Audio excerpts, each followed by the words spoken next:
మీరు ఈ ఐబ్రోస్ ఉంది, ఐబ్రోస్ని బాగా టచ్ చేస్తూ చూస్తే మీకు ఒక చోట ఒక గుంత టచ్ అవుతుంది. కరెక్ట్గా సెంటర్ పాయింట్ ఒక చోట ఒక గుంత టచ్ అవుతుంది. ఆ గుంతను రబ్ చేయటం రౌండ్గా clock wise, anti clock wise. హాయిగా కూడా ఉంది గురూజీ. ఆ తర్వాత ఇక్కడ ఈ పుసులు తీసే పాయింట్ అక్కడ రబ్ చేయటం. ఆ తర్వాత సైడ్స్. ఆ తర్వాత కండ్లను క్లాక్ వైజ్ రౌండ్గా, యాంటీ క్లాక్ వైజ్.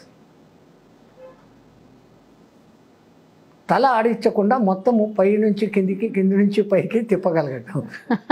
మనకైతే తిప్పిన తర్వాత ఈ కళ్ళను సైడ్ చేస్తూ ఇక్కడున్న భుజాన్ని చూడగలగటం.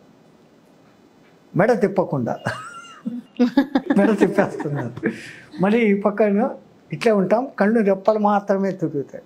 అది left to right, right to left, left to right, right to left. తర్వాత ఈ రెండు చేతులు ఇట్లా పెట్టేసుకొని అట్లాగనే clock wise rounding, anti clock wise rounding. అతి ప్రెషర్గా ఒత్తకూడదు, అతి లేట్గాను ఉండకూడదు. అరచేతులు రెండు కళ్ళ మీద పెట్టేసుకొని, అరచేతులకు కళ్ళు తెలుస్తూ ఉండాలి. మనం రొటేషన్ చేసేటప్పుడు అరచేతులకు ఆ రొటేషన్ తెలియాలి. ఇంతకుముందు లాగానే క్లాక్ వైజ్ ఒక 4 సార్లు, anti clock wise, left right up and down 4 times. కంటి చూపు ఆటోమేటిక్గా పెరుగుతుంది. సో సమస్య లేని వాళ్ళకి ఇంకా వచ్చే సమస్య ఉన్న వాళ్ళకు సమస్య రెడ్యూస్ అవుతుంది. వాడు 4.2, 3.2 కంటద్దాలు వాడేవాడు 1.5కి వస్తారు, 0.5కి వస్తారు. But they have suppose to use. ఇంకా ఒక్కసారి వచ్చేసాక ఇంకేం చేయాలి, రాకముందు జాగ్రత్తలు. Prevention is better than cure. అలాగే పిల్లలు చదువు కోసం, వాళ్ళ జ్ఞాపక శక్తి కోసం ఒక చక్కటి రెమెడీ చెప్పమంటే ఏం చెప్తారు? ఆయుర్వేదంలో అయితే కనుక సరస్వతి లేఖ్యము అని అంటారు. అది అందరూ వాడతారు. ఒక శ్లోకం ఉంది, ఆ శ్లోకాన్ని రిపీటెడ్గా చదువుతూ ఉంటే కనుక వొకాబులరేషన్ పెరుగుతుంది. Tongue twisting. అది ఎట్లా ఉంటుంది ఆ శ్లోకము? శరదిందు వికాస మందహాసం స్ఫురదిందీవరలోచనాభిరామం అరవింద సమాన సుందరాస్యాం అరవిందాసన సుందరీం ఉపాస్మహే. అది అరవిందాసన, శరదిందు వికాస, స్ఫురదిందీవర. అది కొంచెము టంగ్ ట్విస్టర్ లాగా ఉంది, చక్కగా గుర్తు పెట్టుకోవడానికి కూడా ఇంట్రెస్టింగ్. కానీ ఆమె శ్లోకాలు కొన్ని కఠినమైనట్టు ఉంటాయి.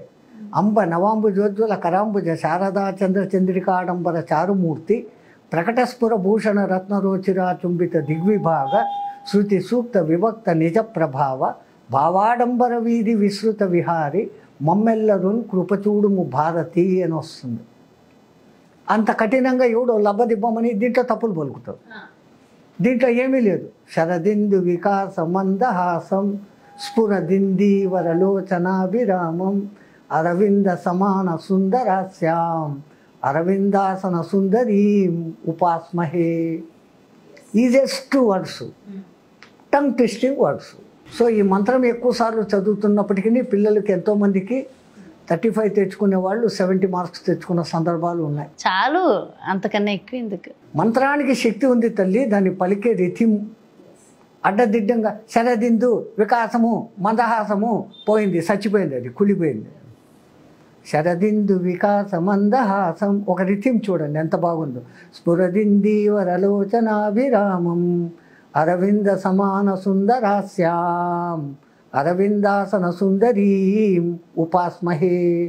ఈ శ్యామ్ అన్నప్పుడు దాంట్లో ఔం నిబిడీకృతమైంది, సుందరీం అన్నప్పుడు హ్రీంకారము దాంట్లో నిక్షిప్తమైంది.